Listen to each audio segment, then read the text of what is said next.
Assalamualaikum warahmatullahi wabarakatuh. Kembali lagi dalam channel Uncle Wira. Uncle kali ini kembali membahas materi TWK HOTS. Kenapa Uncle sering-sering membahas materi ini? Karena ini adalah salah satu materi yang menjadi momok di dalam tes SKD CPNS 2021 ini. Banyak hal-hal yang masih membuat kita kebingungan terhadap kisi-kisi yang dibicarakan dan bagaimana penerapannya di dalam kasus sehari-hari atau kasus-kasus penting yang terjadi di negeri kita ya. Nah, dalam video kali ini, Uncle akan membahas bentuk nasionalisme dan cinta tanah air pada perayaan Hari Kemerdekaan Indonesia. Karena tidak lama lagi, kita akan merayakan Hari Kemerdekaan kita ya, di tanggal 17 Agustus 2021. Nah, ingat teman-teman, kita mengapa Uncle selalu buat di depan itu tentang topik yang dibicarakan di sini, ya, selalu mengangkat pembahasan awal, karena saya berharap teman-teman tidak lagi ketika kita dalam video ini kita membahas nasionalisme, jangan menghubungkan lagi dengan kisi-kisi yang lain. Ya, karena kita ini sedang berbicara kan nasionalisme itu pasangannya cinta tanah air, kalau bela negara itu pasangannya patriotisme dan pertahanan negara. Ingat itu teman-teman. Ada kasus yang bisa jadi kasus itu masuk nasionalisme, juga masuk di bela negara. Tetapi ingat, kita sedang berbicara tentang apa, maka kita arahkan pemahaman kita kepada topik yang sedang dibicarakan. Nah, sehingga di dalam soal Uncle selalu masih yakin sampai saat ini bahwa di soal 2021 ini topik yang dibicarakan di dalam soal nanti selalu ada di sudut kanan atas itu adalah topik yang dibicarakan. Misalnya tentang nasionalisme kah, atau tentang bela negara kah, atau tentang pilar negara, integritas ya. Jadi pasti ada di sudut kanan. Uncle masih yakin seperti di 2019-2020. Mengapa? Karena bentuk soalnya sifatnya hoax dan dia banyak mengangkat kasus-kasus penerapan. Kalau dia soalnya bentuknya terapan daripada kisi-kisi itu, maka kasus itu bisa jadi kan masuk di dalam, misalnya contoh saja, kepatuhan terhadap hukum, itu masuk nasionalisme juga, masuk pengamalan sila ketiga juga, masuk juga pada bela negara. Tetapi kalau kita tidak batasi sehingga pembuat soal itu membatasi, kita sedang berbicara pada konteks apa saat ini. Soal ini berbicara pada konteks apa, topik apa dulu. Sehingga di sudut kanan atas 2019, 2021 itu, 2020 itu ada topik yang dibicarakan, misalnya nasionalisme, baru muncul soalnya. Jadi jangan lagi kebingungan teman-teman, bergantung soal itu dibicarakan pada kisi-kisi apa, pada topik apa. Jadi begitu cara kita membelajar tentang materi TWK HOTS ya. Kalau misalnya hanya sesederhana mengatakan bahwa patuh hukum itu adalah bela negara, dengan mengambil kata kuncinya, oh tidak sesederhana itu kita belajar tentang soal TWK HOTS. Kita harus memahami kasus ini dibicarakan pada konteks topik apa, mengapa dia melakukan itu dan bagaimana dampaknya dan bagaimana arah soal itu dibuat. Jadi seperti itu ya teman-teman, tidak dengan mengambil kata kunci saja dengan sangat sederhana, tidak seperti itu. Kalau seperti itu terlalu ringan soal yang dibangun oleh pembuat soal kalau hanya sebatas mengambil kata kunci lalu menentukan jawabannya. Sehingga ingat teman-teman, tes CPNS ini adalah tes yang kompetitif. Jadi teman-teman harus belajar betul dengan baik, dengan tidak sesederhana itu mengambil kesimpulan di setiap sajian soal ya. Nah, sebelum Uncle sajikan soalnya, teman-teman bisa subscribe channel ini, like, share, and comment, serta nyalakan lonceng pemberitahuannya agar teman-teman senantiasa memperoleh informasi seputar CPNS dari Uncle Wira. Ya, teman-teman juga bisa mengikuti bimbingan belajar Uncle Wira dengan cara DM di Instagram Uncle Wira. Teman-teman akan dibina berdasarkan Permenpan RB. Kisi-kisi dalam Permenpan tersebut per pasal, per ayat, per poin ya. Teman-teman akan diajarkan konsep dan latihan soal. Kenapa kami penting mengajarkan konsep? Karena bila mana pada saat tes nanti muncul bentuk soal yang baru, teman-teman juga bisa menjawabnya. Karena teman-teman sudah paham konsep dari setiap kisi-kisi itu. Jadi itu penting bagi bimbingan kami mengajarkan konsep kepada teman-teman. Teman-teman juga akan memperoleh pembinaan 2 atau 3 hari sebelum tes, evaluasi pengetahuan selama bimbingan, evaluasi psikis dan mental menghadapi tes, kemudian evaluasi strategi apa yang digunakan.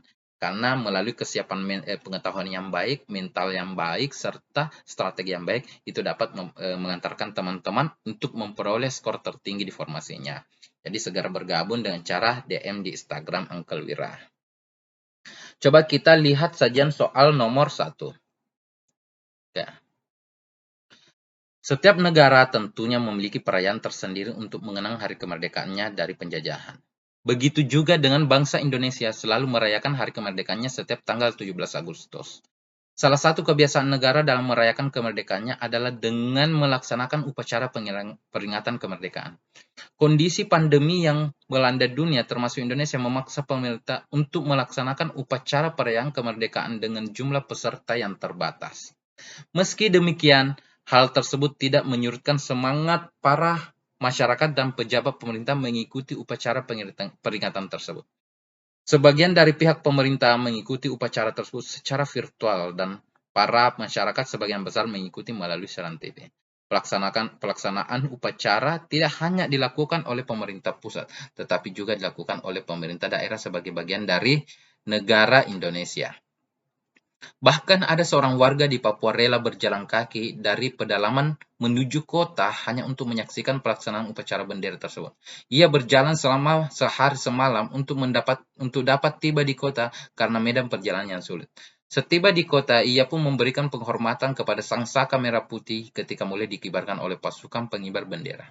Tindakan yang dilakukan oleh warga tersebut untuk mengikuti upacara pengibaran sang saka merah putih pada Hari Kemerdekaan Indonesia menunjukkan sikap apa? Ingat teman-teman, kalau kita berbicara tentang nasionalisme, lagi-lagi Uncle ingin sampaikan, di dalamnya harus ada identitas negara.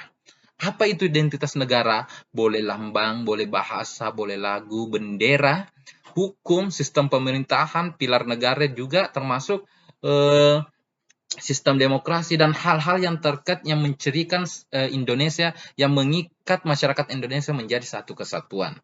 Itu yang disebut dengan nasionalisme ya. Harus ada identitas. Teman-teman bisa pelajari di kisah-kisahnya di situ disebutkan di situ di ujungnya melalui identitas nasional ya. Jadi kita melihat di sini, melihat dulu kasusnya, ada seorang warga. Jadi kalau membaca soal hoax, perhatikan kata-kata bahkan, misalnya meski demikian, kalimat setelah itu penting. Nah, di sini ternyata poinnya ada di kalimat ini, karena yang ditanyakan adalah warga tersebut ya. Jadi ada seorang warga Papua yang rela berjalan kaki menuju kota untuk menyaksikan pelaksanaan upacara bendera. Ia berjalan selama sehari ya, untuk memberikan penghormatan kepada sang saka merah putih ketika dikibarkan.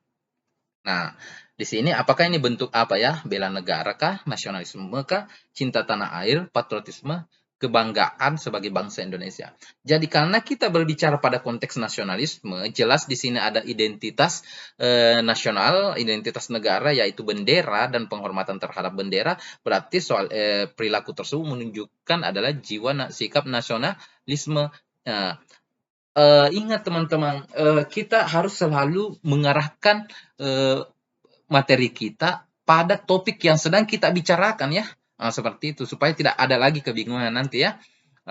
Begitu kita misalnya lagi-lagi Uncle katakan bahwa misalnya kepatuhan hukum itu, karena banyak yang komentar kepatuhan itu ketika kita bicarakan pada konteks bela negara ya jawabannya jelas bela negara. Tapi kalau kita bicarakan pada konteks nasionalisme jelas nasionalisme. Kalau kita bicarakan pada konteks pengamalan Pancasila, kita harus melihat dulu apakah dia slide ketiga, keempat atau kelima. Jadi kita harus hati-hati teman, tidak sesederhana itu mengerjakan soal hoax hanya dengan mengambil kata kunci kepatuhan saja, tidak sesederhana itu. Jadi perlu ada ketelitian, ketenangan dalam mengerjakan soal semacam ini dan memahami soalnya dengan baik, poin soalnya, kemudian kita arahkan pada topik yang sedang dibicarakan di dalam soal itu. Karena Uncle masih yakin di tahun 2021 ini tesnya di sudut tetap seperti 2019 modelnya, di sudut kanan atas ada topik yang dibicarakan. Semoga demikian ya. Oke. Kita lanjut di soal nomor 2. Hari Kemerdekaan Indonesia selalu dihiasi dengan berbagai perayaan baik yang dilakukan oleh pemerintah maupun oleh masyarakat. Hal tersebut dilakukan untuk memeriahkan hari kemerdekaan tersebut. Euforia peringatan kemerdekaan Indonesia tidak hanya berlangsung di kota-kota, tetapi juga di pelosok-pelosok daerah negeri ya. Setiap kementerian dalam kabinet masing-masing membuat festival di kementeriannya masing-masing. Sebagai contoh di Kementerian Pariwisata, Sandiaga Uno sebagai Menteri Pariwisata memerintahkan jajarannya untuk membuat festival jajanan tradisional ya, dan tradisional khas Indonesia dari seluruh wilayah di Nusantara. Hal itu dimaksudkan agar seluruh masyarakat mengenal jajanan khas Nusantara. Festival jajanan tersebut dilaksanakan di pelataran Taman Mini Indonesia Indah atau TMII. Kementerian Pariwisata tidak memungut biaya kunjungan dalam acara tersebut. Hanya saja jumlah pengunjung dibatasi dan secara bergantian menyaksikan sajian jajanan khas Nusantara. Hal itu dilakukan sebagai bentuk pelaksanaan protokol kesehatan karena kondisi pandemi yang melanda dunia saat ini termasuk Indonesia. Perayaan Festival Jajanan Nusantara yang dilaksanakan oleh Kementerian Pariwisata merupakan wujud dari bentuk apa ya? Perhatikan teman-teman. Jadi kue itu, jajanan itu, dia tidak masuk ke dalam identitas negara ya, karena dia tidak mengikat masyarakat Indonesia menjadi satu kesatuan. Tapi itu hanya produk dari masyarakat Indonesia. Kalau dia produk saja atau hasil karya masyarakat Indonesia, tetapi tidak menjadi identitas dari sebuah negara untuk menguatkan artinya untuk mengikat masyarakat Indonesia sebagai satu kesatuan, maka dia tidak bisa kita kategorikan sebagai nasionalisme ya. Sekarang pasangannya tadi nasionalisme adalah cinta tanah air. Jadi cinta tanah air adalah bentuk kecintaan tapi di luar daripada non-identitas ya. Non-identitas. Seperti itu tadi jajanan, produk dalam negeri, sepatu mungkin buatan dalam negeri, atau ya segala hal yang terkait seperti itu yang tidak termasuk dalam identitas. Nah, kalau ini nasionalisme harus ada identitas. Sekarang kita berbicara masalah nasionalisme dan cinta tanah air, berarti jawaban yang paling tepat untuk soal di atas adalah cinta tanah air. Kenapa? Karena jajanan itu tidak masuk dalam identitas, sementara di situ perayaan festival itu dilaksanakan oleh Kementerian Pariwisata merayakan festival itu tadi festival jajanan ya, jajanan. Dan jajanan itu bukan identitas negara ya, dia non identitas. Tetapi itu menunjukkan bahwa itu adalah produk dalam negeri, berarti kita mencintai produk dalam negeri. Jadi kita masuk dalam kategori cinta tanah air ya. Kecuali kalau misalnya kita membeli jajanan dalam upaya untuk meningkatkan perekonomian masyarakat dan dia dibicarakan pada konteks bela negara, ya jawabannya pasti bela negara. Jadi jangan lagi ada yang bingung teman-teman pada persoalan yang seperti itu. Saya yakin teman-teman bisa memahami soal ini dengan baik. Tidak ada yang bisa menghalangi teman-teman untuk menjadi ASN. Belajarlah dengan sungguh-sungguh, berdoalah dengan tulus, dan serahkan hasilnya kepada Tuhan. Ingat teman-teman, persoalan menjadi ASN itu adalah keputusan Tuhan, tetapi memilih untuk menjadi orang yang berpengetahuan, menjadi orang yang pintar itu pilihan kita. Sekarang kita harus memilih, sebab ingat teman-teman, kesuksesan itu adalah pertemuan antara kesempatan dan kesiapan ya. Jadi kesempatan itu telah datang, yang teman-teman harus lakukan, persiapkan diri teman-teman. Belajarlah karena ingin tahu, bukan karena ingin tes. Dan jika teman-teman lulus jadi ASN, itu hadiah dari Tuhan karena keturunan teman-teman dalam belajar. Ingatlah teman-teman, jadilah ASN yang tidak pragmatis, dan jadilah ASN yang mengutamakan kepentingan masyarakat di atas kepentingan pribadi dan golongan ya. Janganlah jadi ASN karena gaji dan tunjangan hari tuanya, tetapi jadilah ASN karena ingin mengabdi kepada negara melalui jalur formal yang dilindungi oleh undang-undang. Jadi sekian dari Uncle Wira. Assalamualaikum warahmatullahi wabarakatuh.